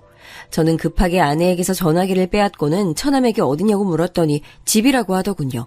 쉬는 날이라서 은하와 놀아주는 중이라고 말이죠. 처남댁 옆에 있어? 그 사람? 아니, 어제 1박 2일로 대학 동기들이랑 놀러 갔어요. 왜요? 그럼 어머니는? 엄마는 목욕탕 가셨는데요? 저는 그럼 어머니 오시거든 은하를 맡겨두고 잠깐만 보자고 했죠. 대충 지금 출발하면 그 시간쯤 근처에 도착할 것 같다고 하면서 말이에요. 저는 절대 그 누구에게도 우리를 만난다는 말을 해서는 안 된다고 했어요. 처남은 의아해하면서도 알겠다고 말했죠. 전화를 하는 동안에 아내는 펑펑 눈물을 쏟으며 CCTV 속 어머니의 얼굴을 쓰다듬었어요. 그녀는 왜 어머니가 아무 대꾸도 못하시고 이렇게 당하고 계시는지 이해할 수가 없다고 했어요. 그런 점은 저 역시 같은 생각이었죠. 저는 처남을 만나는 동안 집에 가서 어머니의 짐을 싸두라고 일렀어요. 아내는 제게 미안하다고 하더군요. 미안하다니 무슨 소리야. 당연히 우리가 모셔와야지. 그 악마 같은 여자가 쫓겨나기 전까진 우리가 모실 거야. 저는 혹시 모르니 은하의 짐도 챙겨두라고 말했어요. 아내는 고개를 끄덕이며 다시금 엉엉 소리내서 울기 시작했죠. 준이는 갑자기 울고 있는 엄마를 보고는 어리둥절한 얼굴로 절 바라봤어요. 저는 준이에게 엄마를 안아주라고 하고는 급히 올라갈 준비를 했죠. 차 안에서 저도 아내도 한마디 말을 할 수가 없었어요. 평소엔 동요로 크게 틀어두고 준이와 노래를 부르던 아내는 고개를 떨어뜨리고 아직도 눈물을 흘리고 있었어요. 절대 어머니 앞에서 그런 모습 보이면 안 되는 거 알지? 어머니 속상해 하실 거야. 우리가 이 사실을 알게 됐다는 사실만으로도 어머니 힘드실 텐데 그렇게 울면 어떡해. 내가 그년 절대 용서 안 해. 절대. 어떻게 엄마한테. 저는 울컥하는 아내의 손을 잡아주며 빨리 어머니를 모시고 오자는 말만 했어요. 아내를 집 앞에 내려주고 저는 처남을 만나러 갔습니다. 처남은 집 두고 왜 밖에서 보자고 하는지 모르겠다고 툴툴거리더군요. 저는 집에서는 할 수 없는 이야기였다고 하면서 CCTV의 영상을 보여줬습니다. 잠시 동안 영상을 뚫어져라 쳐다보던 처남은 언제 찍은 것이냐고 묻더군요. 최근이야. 저번에 어머니를 뵙는데 걸리는 게 있어서. 이런 일이 있으면 저한테 먼저 얘기를 해주셔야죠. 뭘? 어머니가 이상하다는 얘기를 했어야 한다는 거야? 아니면 CCTV를 설치한다는 얘기를 했어야 하는 거야? 당연히 둘 다죠. 엄마도 왜 이런 일이 있는데 말도 못하고. 이게 지금. 같이 살면서 어머니가 이상하다는 것도 눈치를 못 챘다는 게 난 이해가 안 돼서 따로 보자고 하는 거야. 네? 매용, 지금 저 의심해요? 처남은 벌떡 자리에서 일어났어요. 의자가 뒤로 넘어가면서 우당탕 소리가 울렸죠. 카페에 사람들이 힐끔거리면서 우리 쪽을 바라보더군요. 저는 당연한 거 아니냐고 말했어요. CCTV 화면을 볼 때부터 이 일을 처남이 모르고 있었을까 계속 의문이 들었거든요. 차마 아내에게는 말하지 못했지만 아무리 생각해도 처남이 모르는 일이라는 것이 앞뒤가 맞지 않더라고요. 처남은 제 멱살을 잡고는 지금 뭐라고 했냐고 따져 물었죠. 내가 지금 우리 엄마가 저런 대접을 받을 때까지 알면서도 가만히 있었다고? 내가? 어떻게 매형이 날 의심할 수가 있어? 이거 놓고 얘기해. 누구는 그런 생각하고 싶은 줄 알아? 몰랐다는 말이 더 이상한 상황 아니야? 할 말을 잃은 처남은 손에서 힘을 빼고는 바닥에 주저앉았어요. 망연자실한 사람처럼 축 늘어져 있는데 정말 처남은 모르고 있었던 것은 아닌가 싶은 생각이 들었어요. 그래서 어떻게 된 일인지 좀 알아야겠어. 처남도 모르는 것 같으니까 우선 어머니는 우리가 모시고 갈게. 영상도 보내줄 테니까 처남댁이랑 얘기해봐. 우리까지 나서게 하지 말고. 진짜 왜 이런 일이... 처남은 두 손에 얼굴을 파묻고는 한참을 그렇게 있었어요. 그때 전화가 들어왔어요. 아내였죠. 아내는 지금 당장 집으로 오라고 다급하게 말했어요. 저는 깜짝 놀라 처남에게 급히 집으로 가자고 말했죠. 다행히 멀리까지 나온 것이 아니라 금방 집으로 들어갔어요. 집에는 언제 왔는지 처남댁이 와 있더군요. 처남은 다짜고짜 처남댁에게 다가가서는 그녀의 양팔을 붙들고 소리를 질렀어요. 너 왜 우리 엄마한테 왜 그랬어? 갑자기 왜 그러는데? 당신도 형님도 이게 다 무슨 일이야? 처남댁은 갑자기 벌어진 일에 당황하면서 오히려 다들 왜 몰려와서 이러냐고 물었어요. 처남은 CCTV 영상을 그녀 앞에 들이밀고는 이게 뭐냐고 말 좀 해보라고 하더군요. 영상을 보던 처남댁은 소스라치게 놀랐어요. 그리고는 집안을 두리번거리며 CCTV를 찾기 시작했죠. 어떻게 집에 CCTV를 설치할 수 있어? 나한테 한마디 말도 없이? CCTV 내가 설치했다. 어쩔래? 네가 하도 우리 엄마한테 수상하게 굴길래 설치했어. 안 했으면 어쩔 뻔했냐? 너 이렇게 못돼 처먹은 짓을 하는데 모르고 있었을 거 아니야? 아내가 버럭 소리를 질렀어요. 어머니께서는 온몸을 떠시며 준이와 은하를 품에 안고 계셨죠. 저는 방에 들어가 계시라고 말씀드렸어요. 안방으로 들어가는 순간까지도 어머니는 거실에 모인 식구들의 눈치를 보셨습니다. 형님, 이거 사생활 침해예요. 어떻게 동생네 가족이 사는 집에 CCTV를 설치하세요? 사생활 침해? 그래, 내가 사생활 침해 좀 했다. 그러는 너는 우리 엄마한테 그따위로 행동하는 건 잘한 일이고? 그거는... 근데 제가 말이 좀 심하긴 했는데요. 다 이유가 있어서 그랬어요. 이유? 이유가 있어? 어떻게 이유가 있을 수 있어? 형님은 그동안 따로 사셔서 잘 모르시겠지만 어머니 정신이 좀 이상하시다고요. 그래서 이렇게 강하게 말씀드리지 않으면 기억을 못하고 자꾸만 위험하게 실수를 하신다고요. 처남댁의 입에서 나온 소리에 저도 처남도 아내도 입만 떡 벌리고 서서 그녀를 바라보고 있었어요. 아니, 나사가 풀린 것도 아니고 자꾸만 같은 실수를 반복하시는데 그럼 어떡해요? 그냥 그렇게 둬요? 너 우리 엄마한테 뭐라고 했냐? 야, 정신이 이상해? 그래서 병원은 모시고 갔어? 병원에서 그렇게 말씀하셔? 아니지? 내가 너 집에 일찍 들어오는 꼴을 못 봤는데 그랬을 리가 없지. 행동하는 거 보면 딱 알지. 그런 걸 뭐하러 병원까지 가? 더 이상 분노를 참지 못하던 아내가 순식간에 처남댁에게 달려들어 머리채를 휘어잡았어요. 처남댁은 소리를 지르며 팔을 휘둘렀지만 아내에게는 닿지도 못했죠. 이게 좋게 말을 하니까 입 밖으로 나오면 다 말이야? 어디서 입으로 똥을 쳐싸고 있어? 아내는 머리채를 잡은 손에 힘을 주고는 다시 한번 말해보라고 윽박질렀어요. 처남은 바닥에 주저앉아서 다 자신의 탓이라고 눈물을 흘리기 시작했죠. 저는 적당한 선에서 아내를 말리기 위해 타이밍을 보고 있었습니다. 그때 어머니께서 방에서 나오시며 소리를 지르셨어요. 이게 다들 무슨 일이야? 그만두지 못해? 아내는 피곤해 보이는 어머니의 얼굴을 보고는 마지못해 잡고 있던 머리채를 놓아줬어요. 산발이 된 머리를 급하게 정리한 처남댁의 얼굴엔 피가 몰려 불다 못해 곧 터질 지경이었죠. 어머니는 큰 결심을 하신 듯 망설이다 말씀하셨어요. 내가 실수를 좀 했다. 친구 보증을 잘못 써주는 바람에 급하게 돈이 필요했어. 안 그랬다가는 이 집을 날리게 생겨서 그래서 돈을 빌렸는데 그걸 갚을 방법이 마땅치가 않았어. 그래서 이서방한테는 미안하지만 이서방이 사다 준 물건들을 내다 팔았는데 그걸 며느리한테 들켰어. 어머니의 고백에 놀란 저는 왜 말씀을 안 하셨냐고 물었어요. 이서방한테 미안해서 어떻게 말해. 잘해준 것도 없는데 나한테 어머니 하면서 살갑게 대해주고 사위 이상으로 나한테 신경 쓰고 챙겨주는데 급전이 필요하다고 그런 자네가 준 걸 내다 팔았다고 어떻게 말을 해. 그냥 꽁꽁 숨겨두고 싶었어. 아무도 모르게. 어머니, 처음부터 돈이 필요하다고 솔직하게 말씀해 주셨다면 어떻게든 해결했을 텐데요. 그 꼬투리 잡힌 걸로 그럼 계속 참고 계셨던 거예요? 어머니께서는 자식들에게만큼은 알리고 싶지 않았다고 말씀하셨어요. 아내는 그깟 돈이 얼마나 된다고 그 모욕을 참아내며 사셨냐고 어머니를 안고는 펑펑 울기 시작했죠. 처남댁, 다시 말해봐. 어머니가 정신이 이상하셔? 어떻게 눈 하나 까딱 안 하고 그런 말을 하지? 처남댁은 어머니가 다 터뜨리실 것이라고는 전혀 생각하지 못한 듯 입술을 깨물고는 이리저리 눈동자를 돌리고 있었어요. 딱 봐도 이 상황을 어떻게 하면 빠져나갈 수 있을까 고민하는 눈치였죠. 처남은 단단히 결심한 얼굴로 말했어요. 이렇게까지 왔는데 내가 미쳤다고 너랑 살겠냐? 이혼하자, 이혼. 나는 너랑 죽어도 못 살아. 처남이 이혼을 언급하자 처남댁의 얼굴이 확 달라졌어요. 눈을 시퍼렇게 치켜뜨고는 죽어도 이혼은 못한다고 소리를 질렀죠. 옆에서 지켜보는 제가 다 소름이 돋을 정도였어요.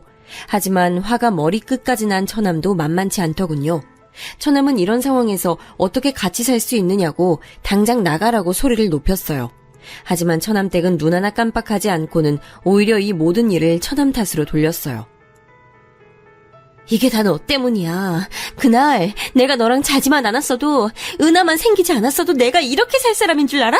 너 때문이잖아. 처남댁이 고래고래 소리를 지르며 자기 인생을 돌려달라고 말도 안 되는 억지를 부리는 동안 아내는 어머니를 모시고 나가자고 말했어요. 저는 아이들 가방을 어깨에 걸치고는 은하와 준이를 양팔에 안아 올렸죠. 고성이 오가는 모습에 아이들도 잔뜩 겁을 먹은 것 같았어요. 저는 눈 딱 감고 있으면 금방 지나갈 것이라고 말하며 아이들을 꼭 안으며 현관을 나서려는데 갑자기 처남댁이 은하를 부르며 달려들었어요. 다행스럽게도 더 가까이에 있던 처남이 빠르게 그녀의 팔을 낚아챘죠.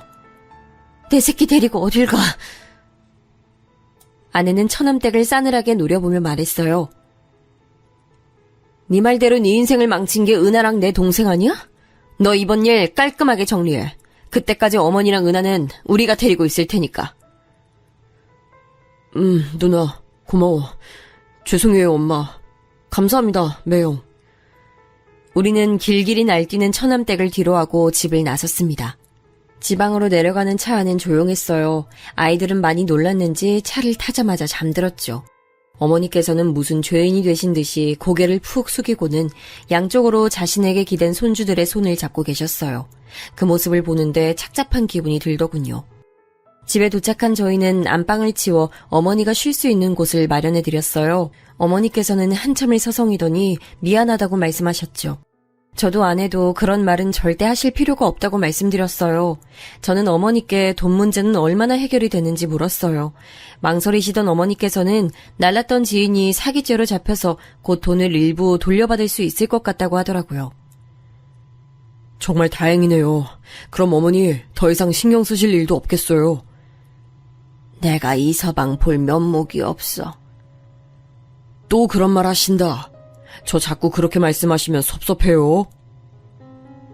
저는 무거워진 분위기를 좀 바꿔보려고 일부러 밝게 말씀드렸어요. 아내 역시 괜찮다고 다 좋아질 것이라고 말하면서 한동안은 이모님 부를 필요 없어서 돈 굳었다고 장난스럽게 말했죠. 어머니께서는 저희 부부의 반응에 어처구니 없다는 웃음을 보이셨어요. 그렇게 저희는 네 식구로 새 출발을 시작했어요. 얼마 지나지 않아서 아내의 뱃속에 작은 생명이 있다는 것도 알게 됐죠. 아내는 이번에야말로 꼭 딸이었으면 좋겠다고 말하더군요. 그렇게 우리 식구들이 평화를 찾아갈 동안 처남은 무척이나 바쁘게 시간을 보냈어요. 은하를 보러 몇 번 내려오긴 했지만 처남댁과의 이혼이 뜻대로 쉽게 진행되는 것은 아닌 모양이더라고요. 처남댁 쪽에서도 죽어도 이혼은 못한다고 버틴다고 들었습니다. 급기야 이혼의 조건으로 지금 살고 있는 집을 요구한 모양이더라고요. 처남은 아무래도 재판까지 갈 것 같다고 조심스럽게 말해줬습니다. 저는 어떻게든 도움이 필요하다면 뭐든 말하라고 했어요. 그 사이에 저는 다시 본사로 복귀하게 됐어요. 예전에 살던 집으로 다시 돌아갈까도 생각했지만 아직 마무리되지 않은 시점에서 처남댁과 오고 가며 부딪히는 일은 만들고 싶지 않아 다른 동네에 집을 알아보았답니다. 전세로 주던 집은 팔아버렸죠. 다시 올라간다는 말에 어머님께서는 많이 불안해하셨지만 이내 다른 동네라는 사실에 안도하시는 눈치였어요. 말씀은 안 하셨지만 처남댁과의 일이 마음의 상처로 남은 것 같았습니다. 저희 부부는 더 이상은 어머니께서 마음 다치는 일 없이 오랫동안 우리와 함께하기를 바라면서 처남의 이혼이 빨리 해결되길 바랐어요. 그렇게 몇 달이 더 지나고 아내는 소원처럼 어여쁜 딸을 출산했어요. 어머니께서는 새로 태어난 생명에 무척이나 기뻐하셨죠. 이 아기가 복덩이인지 때마침 처남의 이혼 소송도 승소로 판결이 났어요. 양육권도 친권도 모두 처남이 가지는 것으로 얘기가 된 것은 물론 접근 금지 처분도 받아냈죠. 앞으로 은하 앞에도 어머니 앞에도 절대 나타나지 못하도록 말이에요. 그리고 추가로 어머니께 저지른 행동에 대한 위자료도 청구한다고 하더군요. 처남은 시간이 아무리 많이 걸려도 끝까지 가볼 예정이라고 눈에 불을 켜며 말했어요. 한참은 더 지나고서야 알게 됐는데 처남댁은 이혼 이후 연구소에도 소문이 나는 바람에 따돌림을 당하다가 결국에는 그만두고 해외로 나갔다고 하더라고요. 처음엔 그렇게 은하를 만나고 싶어 하더니만 그것도 이혼 판결이 나고 나서는 전혀 찾질 않았어요. 심지어 법정에서 무슨 일이 있어도 아이는 자신이 키우겠다고 말했다고 하는데 어떻게 한 번도 연락이 없을 수 있는지 의문이 들었죠. 물론 저희가 접근 금지를 신청하긴 했지만 그렇다고 전화도 없을 줄은 몰랐거든요. 아내는 양육권은 줄 수 없다고 난리까지 피웠던 것도 자신이 유리하기 위한 장치가 아니었겠냐고 하더군요. 처남댁이 어디서 어떻게 지내는지 조금도 궁금하지 않지만 제발 인간답게 사람답게 살았으면 좋겠다는 생각이 드네요. 남은 시간 자신이 어머니에게 얼마나 큰 잘못을 저질렀는지 깨닫게 되는 계기가 생겨 어머니가 겪은 고통만큼 당해보고 뼛속 깊이 반성이라는 것을 했으면 좋겠네요.